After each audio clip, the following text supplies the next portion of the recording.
Udah kelihatan? Udah kelihatan. Gini kelihatan ya? Kelihatan kok. Oke. Bismillahirrahmanirrahim. Assalamualaikum warahmatullahi wabarakatuh. Selamat siang, salam sejahtera untuk kita semua. Pada video ini kami akan menjelaskan tentang Data and Storage Management. Sebelumnya perkenalkan saya Ahmad Basir Mansyah, NPM 033. Saya Mirda Azabida, NPM 22. Saya Pradita Ramadhani, NPM 043. Saya Krisya Nurul Khairia, NPM 074. Oke, jadi yang pertama adalah tentang Storage Management Basic. Vendor DBMS tidak secara eksplisit mengizinkan setiap penyimpanan pihak ketiga. Untuk itu, database administrator perlu menganalisis beberapa produk, teknologi, dan vendor DBMS untuk mendukung solusi penyimpanan. Berikutnya, integritas data menjadi hal yang sangat penting daripada keberadaan data. Jika komponen fisik atau disk drive-nya tidak reliable, maka dapat menyebabkan ketidaklengkapan atau data corruption, atau datanya bisa jadi hilang seperti itu. Berikutnya ada tujuan yang harus diperhatikan. Yang pertama, meminimalisir hilangnya data, yang mana poin pertama ini menjadi prioritas. Yang kedua, memastikan ketersediaan ruang penyimpanan dan memudahkan pengukuran untuk pengembangan kapasitas penyimpanan. Yang ketiga, menentukan solusi yang mendukung akses cepat dengan minim atau bahkan tidak ada interupsi. Yang berikutnya, memilih penyimpanan yang memiliki toleransi terhadap kesalahan dan dapat dengan mudah diperbaiki. Poin 5, memilih penyimpanan yang jika dilakukan penambahan atau pemindahan disk tidak perlu adanya pemadaman. Dan yang terakhir adalah memperhatikan biaya. Berikutnya, silakan. Files and dataset. Terdapat beberapa banyak masalah penyimpanan yang harus diselesaikan sebelum DBA bisa membuat database. Salah satu masalah yang paling penting adalah seberapa banyak ruang yang tersedia untuk database. Masing-masing entitas kemungkinan akan memerlukan file terpisah atau kumpulan data untuk penyimpanan persisten. Next. DBA dapat memilih untuk menggunakan beberapa perangkat penyimpanan untuk file yang berbeda. Sejajarkan persyaratan kinerja file dengan perangkat disk yang sesuai, pisahkan indeks dari data untuk alasan kinerja, pisahkan log transaksi pada perangkat yang terpisah dengan sangat cepat, mengisolasi file sementara dan file kerja pada satu volume jika terjadi kesalahan disk. File sementara dapat dihapus dan didefinisikan ulang tanpa implikasi pencadangan dan pemulihan. Lalu yang terakhir, sebarkan data di beberapa perangkat untuk memfasilitasi akses paralel. Yang pertama yaitu terdapat file placement on disk. DBA harus menentukan penempatan file yang optimal pada perangkat disk. Salah satu teknik umum adalah menempatkan file indeks dan file data pada perangkat disk yang terpisah. Dengan memisahkan indeks dari data yang diindeks, operasi I/O dapat dibuat lebih efisien karena lengan baca tulis fisik dari perangkat disk tunggal tidak perlu bergerak beberapa kali. Jika DBMS menggunakan perangkat penyimpanan modern yang membuat disk virtual dengan menyebarkan data ke beberapa disk fisik, penempatan file ini eksplisit hanya membuang-buang waktu. Jadi sebagai DBA jangan buang waktu untuk penempatan file yang tepat saat menggunakan teknologi array pada penyimpanan modern seperti RAID. Next. Lalu yang kedua ada raw partition vs file system. Raw partition adalah jenis perangkat fisik yang lebih disukai untuk dipilih saat menerapkan database server berbasis Unix. Raw partition hanyalah sebuah perangkat disk mentah tanpa sistem operasi atau sistem file diinstal. Saat menggunakan raw partition, DBMS lebih mampu memastikan tersedianya ruang yang cukup. Jika menggunakan file disk, Unix tidak akan mengalokasikan ruang yang dibutuhkan. Kekurangan dari raw partition ini yaitu sulitnya melacak file database karena file tidak dialokasikan menggunakan sistem operasi. Next. Lalu yang terakhir ada temporary database file. File database sementara DBMS ini modern menyediakan kemampuan untuk membuat objek database yang hanya ada selama lingkup transaksi tertentu. Objek ini berisi data yang bersifat sementara dan tidak memerlukan penyimpanan persisten jangka panjang. Namun, objek database ini masih memerlukan beberapa bentuk penyimpanan persisten jangka pendek untuk digunakan selama keberadaannya. Tergantung pada DBMS, DBA perlu menentukan perangkat disk dan sejumlah penyimpanan untuk digunakan oleh temporary database accesses. Lalu selanjutnya yaitu space management. Sebagai DBA dapat secara konsisten memantau penggunaan ruang database yang juga dapat melacak hal-hal berikut. Yang pertama yaitu jumlah tingkat sekunder, fragmentasi perangkat, informasi penggunaan fragmen, tersedia ruang kosong, ukuran segmen atau partisi, tabel dan indeks yang dialokasikan per segmen, jumlah ruang cadangan yang saat ini tidak digunakan, dan yang terakhir, objek mendekati kondisi di luar ruang. Yang pertama ada data page layout, yaitu tata letak halaman untuk objek database yang terdiri dari 3 komponen dasar. Yang pertama ada page header, data rows, dan offset table. Page header yaitu bagian awal halaman database yang berisi beberapa byte informasi fisik. Page header menyertakan pengidentifikasi halaman, forward dan backward link ke halaman data lain, pengidentifikasi yang menunjukkan termasuk halaman, penunjuk ruang kosong, dan panjang baris minimum untuk tabel. Yang kedua, data rows, yaitu halaman berisi baris aktual tabel atau indeks yang berisi data pengguna. Dan yang terakhir ada offset table, yaitu beberapa DBMS selalu menggunakan beberapa untuk offset table, sedangkan yang lain hanya menggunakan offset table ketika baris variabel length ada di halaman data.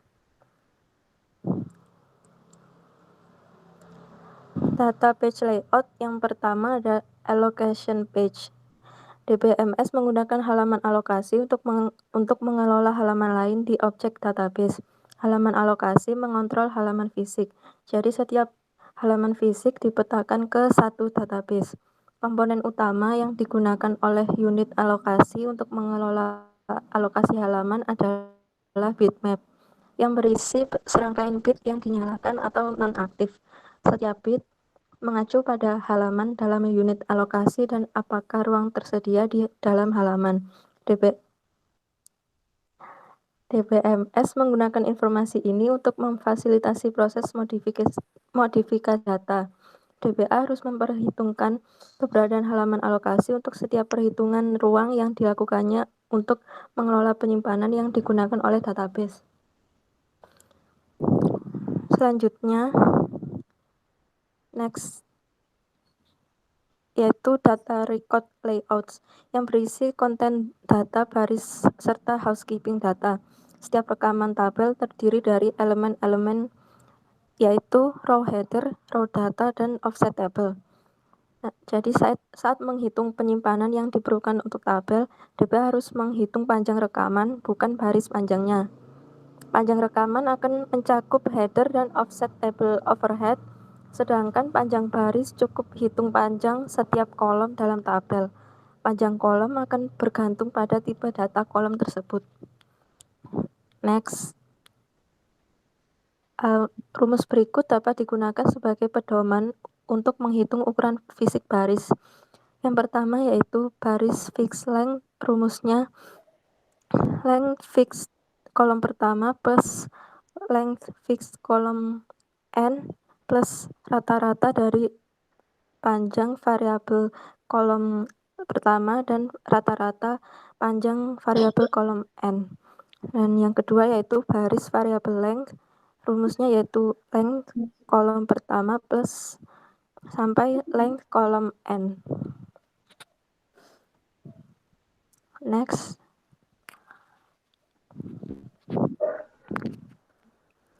Yang ketiga yaitu calculating table size, yaitu langkah selanjutnya menentukan berapa banyak baris yang sesuai di halaman fisik. Dan rumus berikut untuk menghitung jumlah total ruang yang diperlukan untuk tabel, yaitu number of rows per page kali 2000. Next, index page layouts. Baris indeks tunggal harus seluruhnya disimpan pada satu halaman indeks. Catatan indeks umum mencakup item berikut ini, yaitu header information, row yang selanjutnya row length, index key values, page pointer, dan offset and adjust table. Yang selanjutnya terakhir yaitu transaction logs, merupakan salah satu file yang paling penting untuk pemrosesan database. Mengapa? karena pada transaksi tersebut terdapat catatan rekaman aktivitas database.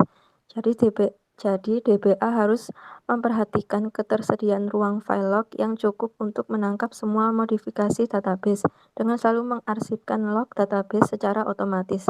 Apabila gagal mengarsipkan, dapat menyebabkan data menjadi tidak dapat dipulihkan atau berhenti sepenuhnya. DBA harus menentukan beberapa pertimbangan, yaitu parameter pencatatan database lain yang memengaruhi penggunaan disk dan berapa lama log arsip harus tetap ada di disk.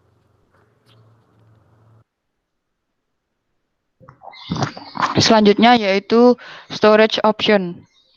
Setelah menghitung jumlah penyimpanan yang diperlukan untuk file database, harus dilakukan pemilihan jenis penyimpanan yang akan digunakan. Ada beberapa opsi penyimpanan yang tersedia dari file. DBA dapat memilih berdasarkan toleransi kesalahan, persyaratan kinerja, dan anggaran. Next. MMDBMS. Teknologi MMDBMS menyimpan data sepenuhnya di memori karena I/O disk dihindari. Kinerja aplikasi bisa ditingkatkan saat menggunakan MMDBMS. Untuk membaca aplikasi, MMDBMS dapat memberikan peningkatan kinerja 10 kali atau lebih melalui RDBMS berbasis disk. Next. RAID atau serangan. Pemadaman karena kegagalan media sederhana seringkali dapat dihindari dengan mengimplementasikan disk modern teknologi seperti RAID. RAID akronim untuk array redundan dari disk yang tidak mahal. Digabungkan beberapa perangkat disk menjadi larik yang dianggap oleh sistem sebagai drive disk tunggal. Ada berbagai tingkat teknologi RAID yang memberikan tingkat toleransi dan kinerja kesalahan yang berbeda. Next. Storage Area Network, jaringan area penyimpanan atau SAN, umumnya mengacu pada jaringan perangkat penyimpanan yang saling berhubungan. Namun tidak ada definisi standar industri SAN, dan artinya berbeda orang berarti berbeda arti. Bagaimanapun definisinya, SAN menawarkan kecepatan tinggi ditambah dengan ketersediaan tinggi. SAN memberikan manfaat berikut. Yang pertama yaitu penyimpanan bersama antara beberapa host, performa I/O tinggi, server, dan konsolidasi penyimpanan. Next. Network Attached Storage, penyimpanan yang terpasang ke jaringan atau NAS, mengacu pada penyimpanan yang dapat diakses langsung dari jaringan. Dengan NAS, host atau sistem klien dapat membaca dan menulis data melalui antarmuka melalui jaringan seperti Ethernet, FDDI, atau lainnya, menggunakan protokol termasuk NFS dan CIFS. NAS memberikan manfaat berikut. Yang pertama yaitu penyimpanan bersama antara beberapa host. Yang kedua, manajemen yang lebih sederhana karena mengurangi penyimpanan duplikat. Yang terakhir yaitu akses penyimpanan berbasis aplikasi di tingkat file. Next. Direct Access File System, DAFS, singkatan dari Sistem File Akses Langsung, adalah spesifikasi yang lebih baru yang memungkinkan disk teknologi untuk memanfaatkan teknologi interkoneksi memori ke memori seperti NAND dan EVBIND. DAFS berjanji untuk meningkatkan kinerja I/O dan keandalan disk, tetapi DAFS masih lebih awal dalam siklus pengembangannya. Protokol DAFS berjanji untuk meningkatkan kinerja memungkinkan perangkat NAS untuk bekerja lebih keras menuntut aplikasi sekaligus meringankan beban server penyimpanan. DAFS mengurangi penggunaan CPU sebesar meminimalkan jalur data yang dibutuhkan server untuk membaca dan menulis ke file. Yang terakhir yaitu planning for the future. Kebanyakan implementasi database tidak lain adalah statis. Setelah diterapkan, database akan di-query, diperbarui, dimuat, dibongkar, dan diatur ulang, dan data dihapus dan disisipkan dari mereka pada secara berkelanjutan. Saat komposisi data database berubah, persyaratan penyimpanannya akan berubah demikian juga. DBA harus selalu waspada dalam merencanakan pertumbuhan di masa depan. DBA harus mengawasi jumlah data dan jumlah pengguna yang mengakses data. Saat salah satu memperluas penyimpanan database mungkin harus dimodifikasi. Baiklah, itu tadi presentasi terakhir. Sekian dari kelompok kami. Mohon maaf jika ada salah kata. Wassalamualaikum warahmatullahi wabarakatuh. Waalaikumsalam warahmatullahi wabarakatuh.